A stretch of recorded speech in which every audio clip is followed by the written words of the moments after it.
Welcome back, guys. It's still your boy on the V Media Wheels taking you through the latest and most trending news coming out of Nigeria. You know the drill by now, though.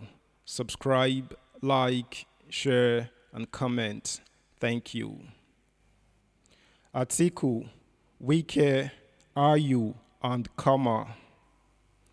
Abubakar Atiku, former vice president, entered his PDP presidential nomination run with a simple, if cynical, formula: the Arewa native to retain power for the North and reclaim power for the PDP.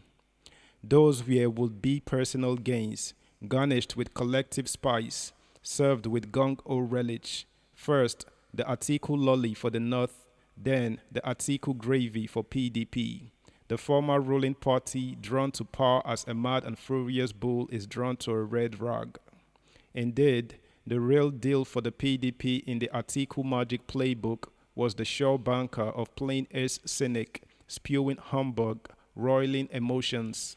You don't need to promise much, even less articulate anything. Just sit down and point fingers at explosive current challenges to roast the present order, oddly illegitimate in election seasons. To be sure, the environment was rife for such cynical roasting at the stakes. Muhammadu Buhari is fulsomely demonized as abject failure on account of security and inflation, both tick with emotive grenades. Insecurity is fleeting difference between life and death, negating the very basis of the social contract, the very fundament of government. Inflation makes the pocket to hurt. When the stomach rumbles, who can think straight? At Owerri, on his latest visit to Imo State on September 13, PMB self-canonized his efforts, saying his government had done very well given the bare resources available and the harsh conditions it inherited and continuously found itself, even if those that should say so are not. Now, that was no flippant claim. In truth, the media is fairly charged and rapturously guilty of flashing up challenges but burying strides. Witness the ongoing uptick in power. The instinct of the media was to ignore it until the people themselves started pointing media attention to it in a Maccabee reversal.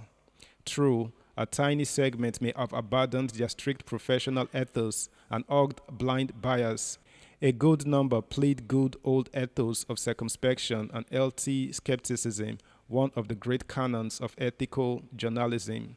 But clearly, more than many are yodeling to sweet doom and gloom. But unlike up-country yokels easily impressed and misled, a far cry from supposed clinical minds, professionally trained to dig deep and ferret out the truth, no matter the alluring lies. Journalists in this bind often bluster with sweeping generalizations, which provide soft, fixed but flawed premises, but lead to outrageous conclusions. But pray, how can you use fixed premises when the issues you analyze are dynamic and still think you won't miss the road by miles? That's the media noise that has tried and condemned PMB as failure. Yet, his government, citing what lawyers would call notorious facts, is credited with greatest strides in infrastructure and agriculture since 1999, not to talk of the first comprehensive effort at social safety nets as a federal program in Nigerian history, and all that in season of vanishing cash. That was the dirty pool Atiku and his PDP were betting to sink their opportunistic snouts until Karma happened. Since then, the falcon has become stone deaf to the falconer. Things have utterly fallen apart and mere anarchy loosed upon their world in a new Tower of Babel. Yet, Karma did give enough early warnings. Alarmed at Atiku's northern push and sensing his own presidential dream up in smoke, Peter Obi did a quick double march out of PDP to find new, if fleeting anchor in the ever-warring Labour Party LP. Since then, Obi has been spawning funny tales, backed by fancy starts, and robing himself as glorious new Paul, emergency redeemer of the youth. Still, cold facts affirm he is nothing but rotting old soul, proud scion of the old mess. Only Obi and his most romantic goons fall for this comical pantomime. Worse, All are lost in the willful wilderness of his own spiteful creation, from which they have no way out, since each passing day they make for themselves more foes, not friends. Don't forget, guys, to hit the subscribe button, like as well, share and comment too. Thank you. But the real karma boomed after Obi's exit. Nyesom Wike, Rivers governor. Now let's get this straight. Atiku's northern irredentism as his opportunistic boon to corral the PDP ticket wasn't exactly all nonsense by PDP internal dynamics.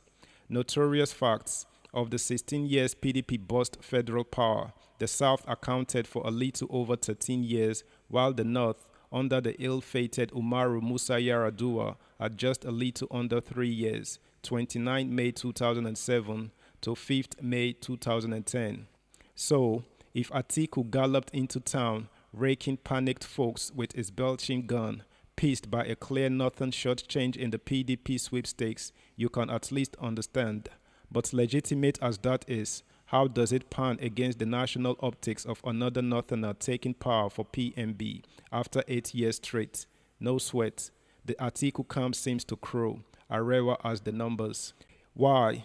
Even old man Bode George is crying blue murder and threatening raw thunder if IU, the convenient casus belly for this Wike-powered intra-PDP war, didn't abdicate to make for some optical balance.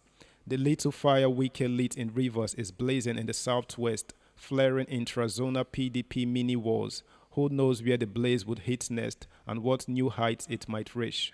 Still, would all of these have happened had Atiku picked Wike instead of Ifeanyi Okowa? That's karma, the immutable.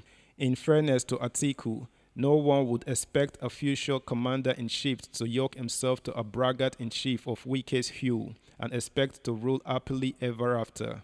Yet, picking the Kalma Okowa as first in nothing but pre-election catastrophe.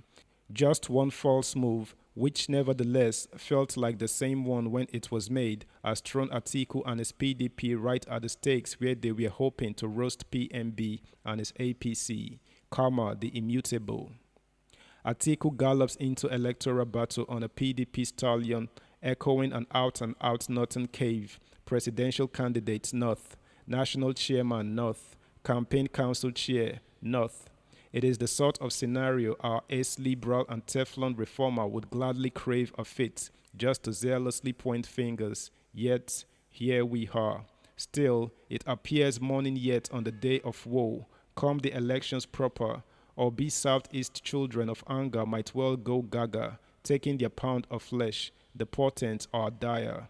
Nevertheless, do all this put the rival APC in the clear, ramping to an easy victory? Not exactly. Indeed, not in any way. The elections will be hard and may be close. Still, every party would have to sweat for and gun, clutch and claw at every single vote.